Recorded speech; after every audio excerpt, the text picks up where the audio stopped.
If it comes down to war, guess what? I'm going to be there. Meet Jenna Ryan. She is the 50-year-old Texas real estate agent who flew to the Capitol riot on a private jet. We're going to go down and storm the Capitol. They're down there right now, and that's why we came. The evidence of her criminal intent seems clear.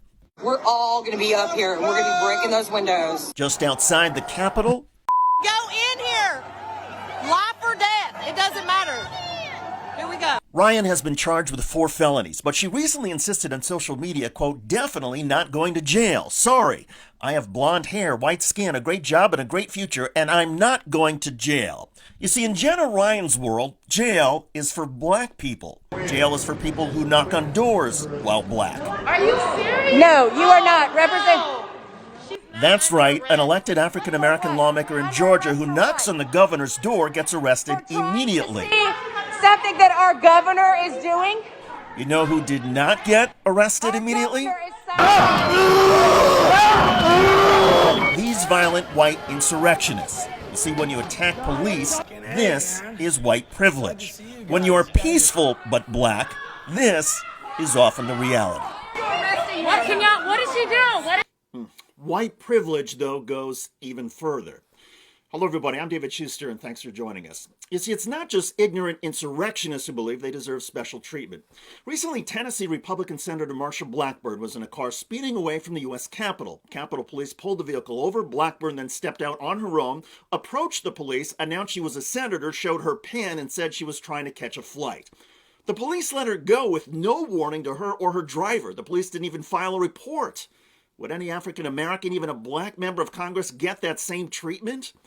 Most white people grow up thinking police officers are a source of safety. Too many black and brown people are not safe with the police, not even if you're a child, as Tamir Rice taught us. Not if you're seeking medical help, as Jonathan Farrell taught us. Not if your back is turned, as Walter Scott taught us. Not if you tell police you can't breathe, as Eric Garner taught us. Not if you have your hands up, as Michael Brown taught us. Not if you are safe in custody, as Freddie Gray taught us. Just 5 years ago, the data shows that more unarmed black people were killed by police than were lynched in any year since 1923. And by the way, white privilege, of course, is not just about interactions with police. How about educational opportunities? Concentrated poverty directly correlates with lower quality public schools. Studies have found that if you are black and poor, you are 19 times more likely to live in concentrated poverty than if you're poor and white. How about our media?